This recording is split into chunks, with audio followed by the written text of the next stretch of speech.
5월 19일 살아계신 하나님의 말씀 골로새서 3장 5절부터 6절 말씀 가지고 탐욕스러운 마음을 죽이라 하는 제 말씀 드립니다. 우리 신앙생활의 가장 강력한 적인 욕심에 대해서 함께 묵상하고자 합니다. 욕심은 그저 단순히 개인의 성향이나 도덕적인 어떤 그런 아쉬움에 그치는 게 아니라 우리를 하나님으로부터 멀어지게 만드는 모든 죄악의 출발점이기 때문이죠. 오래오래 평안하게 살고자 하십니까? 욕심은요, 우리 영육에 심대한 악영향을 끼칩니다.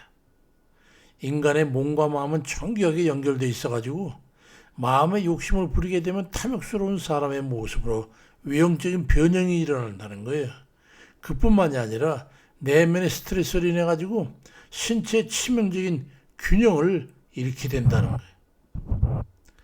결국 과도한 탐욕은 정신과 마음, 그리고 육체적 건강 이 모두를 일시에 무너뜨리는 무서운 독소가 되는 거예요.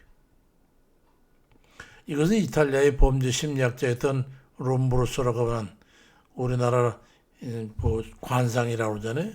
이 롬브로소 심리학자는 골상학이라고 그렇게 해가지고 이제 연구를 했는데 그 설명에 보면요, 재밌는 게 많아요. 욕망에 사로잡힌 이들의 내면이 어떻게 외면으로 드러나는지 그 아주 흥미로운 설명을 하는 걸 봤는데요.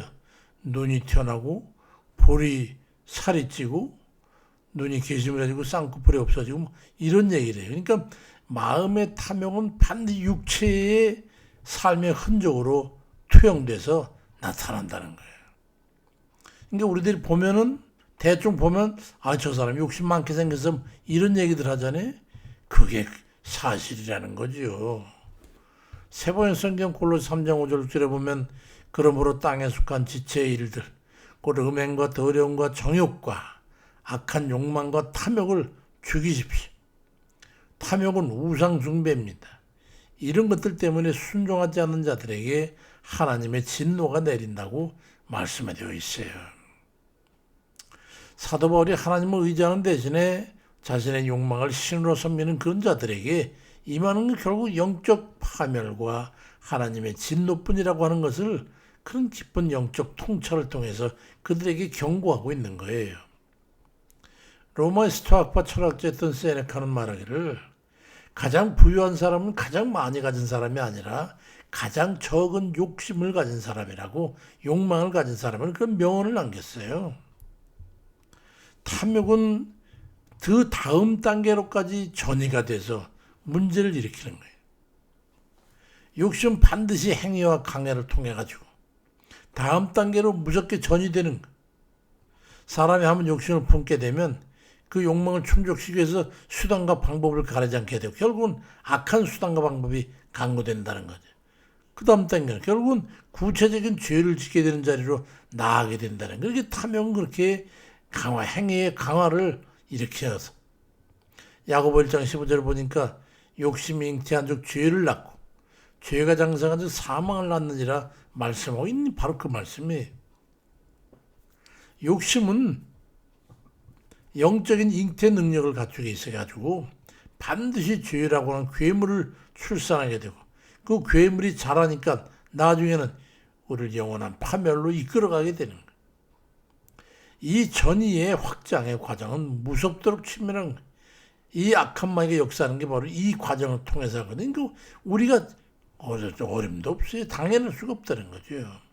그러니까 처음부터 이걸 잘라버려야 돼. 사소한 탐심으로 시작했던 게 거짓말을 하고 그 거짓말은 남을 해치는 행동으로 발전하고 종국에는 결국 영혼을 완전히 마비시켜버려서 범죄를 저지르게 한다. 그 죄가 점점 확대되고 깊어져가지고 결국 영원한 불못에 떨어진 죄악의 뿌리가 되는 거예요. 로마서 6장 23절에도 죄의 삭은 사망이라고 하는 그 말씀하고 있어요.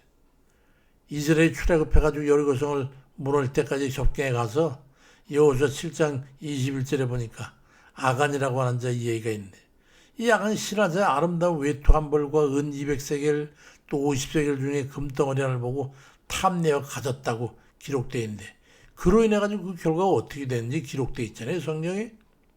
이 탐욕으로 인해 가지고 이스라엘 군대 아이성 전투에서 처참하게 패배해가지고 많이 죽잖아요. 아간과 그의 가족은 돌에 맞아서 죽임당하고, 그런 비참한 삶의 결과를 맞이하게 된 거예요. 탐욕이 어떠한 강화를 통해서 어떠한 결말을 맺는지 죄악의 이 파생이 얼마나 무서운지를 보여주는 엄중한 사건의 기록입니다. 파우스트의 괴테는 말하기를, 인간은 탐욕의 영혼을 파는 순간 방황을 파멸로 바뀐다. 죄의 삭시 사망이라는 사실을 뼈저리게 인식하고 우리 마음이 욕심에 싹이 보일 때 단호하게 영적 결단을 내려야 된다. 죄악에까지 이르지 않도록 말이죠. 평안과 안정을 얻고자 한다면 욕심을 내려놔야 하는 거예요.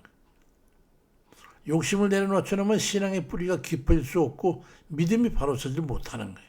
왜냐하면 자꾸 그 갖기 위해서 악한 수단과 방법까지 생각하고 실행하기 때문에 그런 거예요. 성경 마가복음 4장 19절에는 세상의 염려와 재물의 유혹과 기타 욕심이 들어와 말씀을 막아 결실하지 못하게 한다고 기록되어 있어요. 이를 해결하는 유일한 열쇠는요, 하나님께서 허락하신 환경에 감사하는 그런 자족의 신앙을 가져야 합니다. 디모데전서 6장 6절 8절에 그러나 자족하는 마음이 있으면 경건은 큰 이익이 된다. 우리가 세상에 아무것도 가지고 온 것이 없으니까 또는 아무것도 가지고 가지 못하리니 우리가 먹을 것과 입을 것이 있은즉 족한 줄로 알 것이라고 말씀하고 있어. 우리의 영적 결단이 없어. 그래가지고 욕구 충족만을 끊임없이 갈망하고 지속적으로 불만족스러운 그런 상태에 머물게 되면요, 우리의 정신이 심각한 영적 병증에 시달리게 되는 거예요. 만족을 모르는 마음은 결국 늘 결핍을 느끼기 때문에 불안하고 우울증, 불만족 때문에 미대한 두려움, 히스테리, 이런 병증이 생겨서 시달리게 되는 거예요. 이것은 나중에 별 불면증이나 이상 식욕을 발생하거나 이런 등의 불안정한 심리 상태와 육체적 질병으로 이어지게 된다는 거예요. 옛날 어느 마을에 하루 종일 구두를 순하면서 그래도 늘 쾌활하게 찬송 부르고 행복하게 사는 그런 가난한 구두 수송공과 엄청난 재산을 가진 부자가 살고 있었어요. 부자는 구두 수송공의 평안함이 부러워가지고 어느 날 그에게 큰 돈자를 선물한, 나는 아무리 돈이 많아도 이게 아무 쓸모없구나. 이거 자네 갖게. 이걸로 이제 고생하지 말고 편히 살게나. 난 자네 기뻐하는 것을 봄새. 그랬더니 구두손은 너무 기뻐가지고 돈을 집안 깊숙이 감춰두고. 근데 이상하게 그날부터 말이죠, 자기 신경에 이상한 변화가 일어나는, 도둑이 들지 않을까 불안해서 한 줌도 살 수가 없고 일의 즐거움도 사라지고 늘 짜증과 초조함이 밀려왔어. 일주일 만에 구두 수송공은 부자를 찾아가 돈자루를 돌려준 말했어.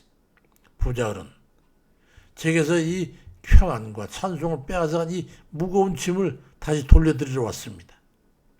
저는 차라리 구두를 기우면서 마음 편히 살겠어. 그때 얼마나 행복한지 모르겠어. 구두 수송공은 결국 욕심을 내려놓음을 해가지고 다시 영육의 고요한 안식과 평안을 찾았다는 동화 얘기에, 우리가 마음의 욕심에서 온전히 벗어나 영육의 건강을 회복하는 것은 타인이 대해낼 수 없는, 우리 스스로가 말씀 앞에 결단하고 철저히 절제해야 되는 그런 심리학적이고 영적인 그런 문제가 거기에 있는 거예요. 사탄은 결국 끊임없이 우리의 작품을 틈타서 더 많은 것을 가져야 된다, 그래야 안전하다고 우리를 유혹하지만은 탐욕의 끝은 결국 죄악이고 비참한 사망일 뿐이라는 거예요. 우리는 하나님이 주시는 참된 자족의 기쁨을 누리고 영혼과 정신과 육체가 모두 강건해지는 그런 신실한 주의 자녀들이 다 되시기를 주의 이름으로 축원드립니다. 아멘입니다, 아버지.